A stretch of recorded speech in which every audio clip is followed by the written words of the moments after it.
Hey, bonjour petits et grands lecteurs. Aujourd'hui, c'est un peu une vidéo pour consacrer la France.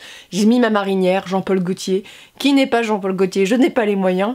On va parler non pas de coupe à ramener à la maison, ni de chants marseillais, mais on va faire preuve de chauvinisme. Et la France, pays du beurre, de la baguette, de la mauvaise foi, du mauvais caractère, voilà, c'est un pays très large et je vais pas déblatérer pendant des heures, mais la France est un pays de littérature. Je vais pas vous citer tous les auteurs de littérature française, mais quand on va à l'étranger, c'est vrai que c'est plutôt la classe quand on arrive avec Zola, Maupassant, Hugo et toute sa clique. Tu te dis, bam, toi t'as qui dans ton pays, quoi, exactement. Donc il y a très peu de pays qui peuvent se pourvoir d'une littérature aussi impressionnante, il faut le dire. Je vais pas vous parler de littérature classique, parce que les gars, vous êtes allés à l'école, et je pense que vous en avez déjà assez bouffé, vous allez dans un rayon, littérature française, vous trouvez. Mais la littérature française, elle se décline dans plein de genres différents, dans plein de genres liés à la fantaisie, et c'est vrai que je défends les auteurs de fantaisie française. Voilà, vous les défendre un petit peu et je vais vous en présenter 5. Je vais vous en présenter 5 aujourd'hui, 5 auteurs que j'apprécie beaucoup, qu'il faut suivre. Et si la vidéo vous plaît, je vous présenterai d'autres auteurs français. Donc il est l'heure du patriotisme avec le premier livre qui est un auteur extrêmement connu en fantaisie. C'est un des piliers de la fantaisie française. Vieux monsieur maintenant, il a même une maison d'édition à son nom, donc il s'agit de Jean-Louis Fedgen. Donc là je vous ai pris la trilogie des elfes, il a écrit une suite à cette trilogie, il a aussi écrit Les Pas de Merlin, et j'ai actuellement fini chez Fleuve Djinn, qui est une série donc sur les djinns. On va pas sur les djinns, c'est ce que tu portes, mais sur les djinns, les dieux esprits bizarres dans le Moyen-Orient. La trilogie des elfes, c'est une série que j'avais adorée. Fedgen, c'est un passionné de mythologie arthurienne, on va pas s'en cacher. C'est un récit qui est extrêmement triste aussi, celui-ci. Je rigole en pensant à ça parce que je sais que j'étais très mal parce que je l'ai lu il y a 4-5 ans maintenant. J'ai dévoré cette série et c'est une histoire d'elfes, alors tu te dis « Oh, ça va être merveilleux !» Sauf qu'en fait c'est la chute des elfes face au règne des hommes. Et voilà, donc on n'est pas forcément sur quelque chose de drôle. Les elfes sont pas du genre bitch à Madonna, bon un petit peu quand même à chaque fois, mais ils sont assez guerroyant, on va dire. Il y a du sang, des meurtres, il y a différentes races d'elfes en plus, il me semble, dans le récit, ça fait très longtemps que je l'ai lu. J'adore cette couverture, on va pas s'en cacher. Et il me semble qu'il y a une très très belle histoire d'amour impossible dans le roman, voilà. Une petite perle. Et je vous conseille Jean-Louis Fedgen, parce que si vous êtes amoureux de la légende arthurienne, des mythes, voilà, un peu elfiques, mais vraiment au sens très poétique, cette série elle est vraiment bien. Dans celui-ci, il y a le crépuscule des elfes, la nuit des elfes et l'heure des elfes. C'est quand même une petite brique, mais il y a 3 tomes à l'intérieur. Je vous conseille Fedgen, il a vraiment une plume assez poétique, parce que, pourquoi je vous parle des auteurs français aussi, c'est qu'une traduction, ça va être bien, c'est fait pour être traduire, les traducteurs c'est un métier très difficile, où voilà, ils essayent de retranscrire au mieux en général la langue de l'auteur, mais il faut dire que malheureusement, la langue française est quand même beaucoup plus belle quand c'est un français qui écrit. Faut dire ce qui est, et donc là-dedans vous allez retrouver une belle écriture. Pas toujours accessible, on va dire que ça va pas être... allez, on va cracher sur les maisons d'édition, ça va pas être Robert Laffont collection R, tu vois, où tu lis et que c'est très simple de lecture. Là, t'es vraiment sur quelque chose où on va te demander un petit peu plus de concentration, et c'est vraiment ce qui fait aussi la force de l'ouvrage. Ensuite, je vais vous parler d'un roman jeunesse d'une jeune fille qui écrit. J'ai pas encore lu le 3e tome, mais je trouve que c'est... L'écriture, elle est pas non plus oufissime, mais l'histoire est très bien, et ce qui montre que on peut faire de la dystopie fantasy en France pour les jeunes et être française. Il s'agit de Marie Vareille, donc Elia, la passeuse d'âme. Donc Marie Vareille, elle a écrit d'autres genres, la romance, ce genre de choses. C'est une jeune femme, voilà. Et Elia, c'est une série de dystopie où on suit une jeune rousse. Alors, les roux n'existent pas dans ce pays, n'existent pas, sont très mal vus, voilà. Et elle va vivre dans le côté positif du royaume, on va dire, avec son père, tout va bien avec sa sœur, sauf que tout va être bousculé, tout ça, et elle va être envoyée au nord, et au nord, c'est un peu compliqué la vie, on va dire que c'est les mines, le charbon, les corons, tout ça. Il y a comme un peu une inspiration des corons hein, dans le livre, mais voilà, c'est une grande dystopie, elle rencontre un homme, voilà. et elle va être un peu en mode elle est rousse, c'est la fille de la prophétie, attention il y a un roux qui se pointe, tout le monde se dit oh mon dieu. Donc voilà, c'est un peu voilà la fille qui doit les sauver. Une histoire très sympa, un univers très froid avec des personnages qui sont assez différents, il y a des partis pris aussi.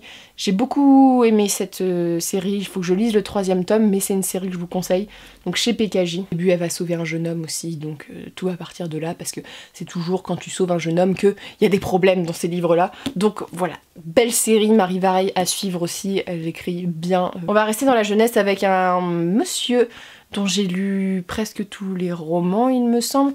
J'ai lu le cas de Jack Spark quand j'étais gamine, qui est une série sur les fées, mais les fées, du reste, sont pas gentilles dans ce livre-là.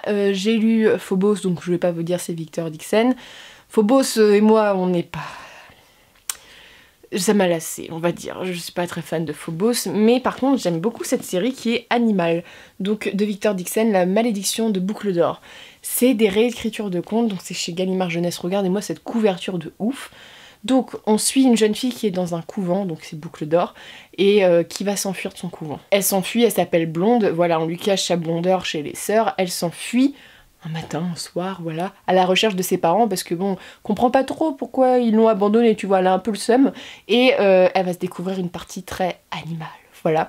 Et le tome 2, c'est en lien avec La Reine des Neiges. Très belle histoire d'amour aussi. C'est un très beau livre sur une réécriture de contes, voilà, magnifique, original. Moi j'ai accroché vraiment beaucoup. Chez Animal il a laissé perplexe parce que je pense que les gens préfèrent Phobos parce que c'est beaucoup plus accessible et beaucoup plus à l'américaine, on va dire.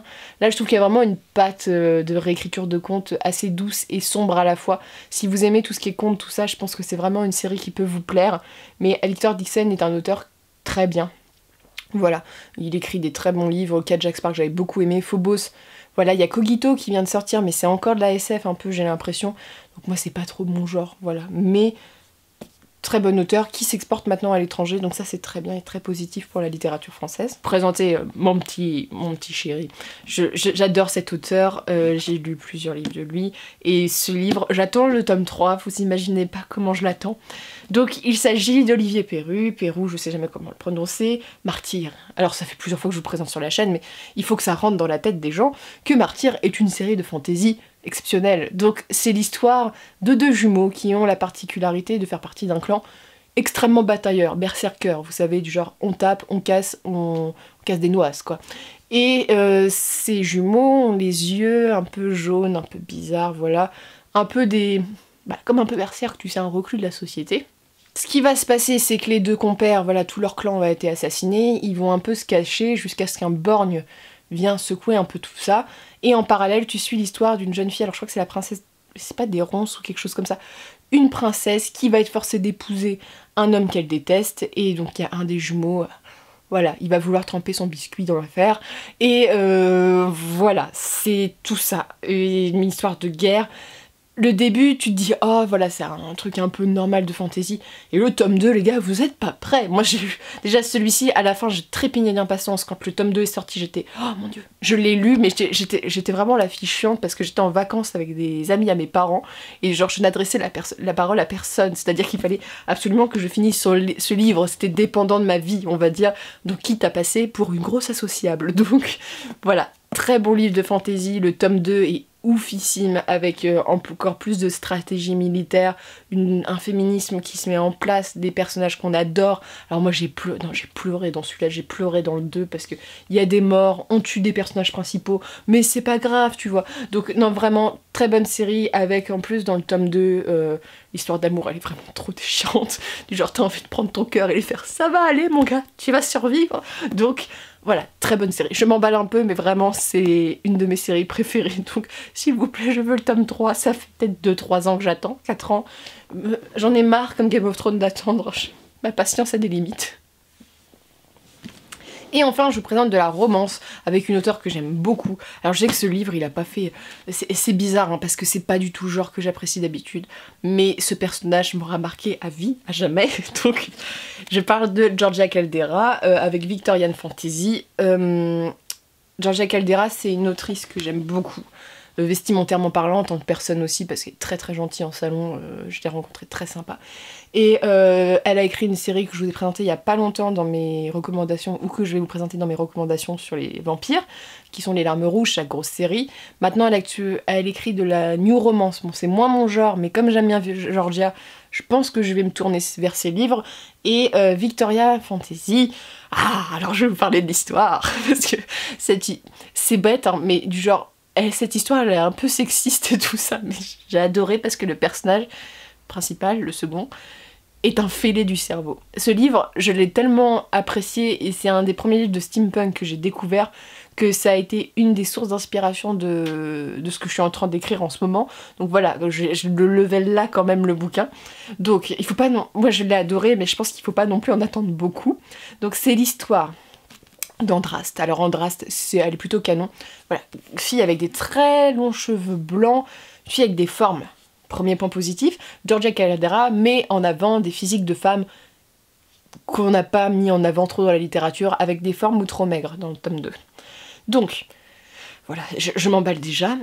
Andraste est très particulière. Elle est issue d'une longue lignée de sorcières de la nuit, quelque chose comme ça, et qu'il faut cacher. Elle vit dans une espèce de recluse, elle n'a pas le droit de sortir, jusqu'au jour où la reine Victoria l'a fait mander à son château, quoi, au palais, et elle est un peu obligée de le suivre. Par contre, elle est avec sa sœur, il me semble que c'est sa sœur dans l'histoire, sa grande sœur, je sais pas, ça c'est pas sa domestique, c'est sa grande sœur qui la chaperonne, et en fait Andraste, elle se camoufle, et il va arriver une scène qui n'arrive jamais dans la vraie vie, c'est-à-dire qu'elle arrive au palais de Victoria.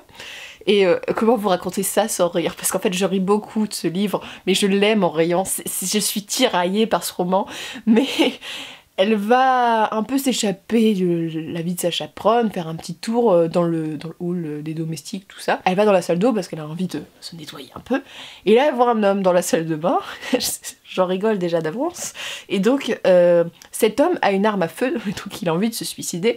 Donc elle a pas très envie de voir un meurtre, ce qu'on peut comprendre à la base, donc elle l'en empêche, sauf que par un fil, elle va coucher avec ce mec, donc perdre sa virginité, alors que madame devait se marier bientôt. Grand problème de l'époque. Donc voilà, ils font leur petite affaire, ils se connaissent pas tous les deux, et le lendemain, elle suit des leçons, voilà, nécromancie, tout ça, et le mec qui lui donne les leçons, c'est cet homme, sauf que cet homme... et Blackwood, je crois que c'est ça son nom, est un monsieur qui est maudit. Monsieur, et il a même pas 30 ans. Un monsieur qui est maudit et qui a un sale caractère. Et donc il va développer une folie pour Andraste. Et quand je vous dis une folie, ce mec est un stalker. Il ne connaît pas le consentement et elle lui montre bien que c'est pas bien, tu vois. Mais des fois, t'es dans le genre de scène, tu dis « Ah non mec, tu peux pas faire ça, c'est pas possible. Elle va te rejeter, là, tu peux essayer, mais elle va te rejeter. » Donc voilà, très belle histoire. Bon, vous vous doutez, c'est une histoire d'amour.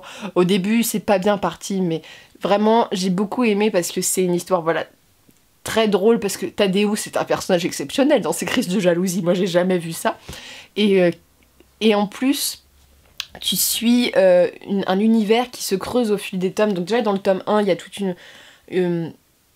un steampunk qui se développe très intéressant. Moi c'est vraiment ce qui m'a plus plu dans le livre. Et dans le tome 2, ça t'envoie du rêve pour la suite.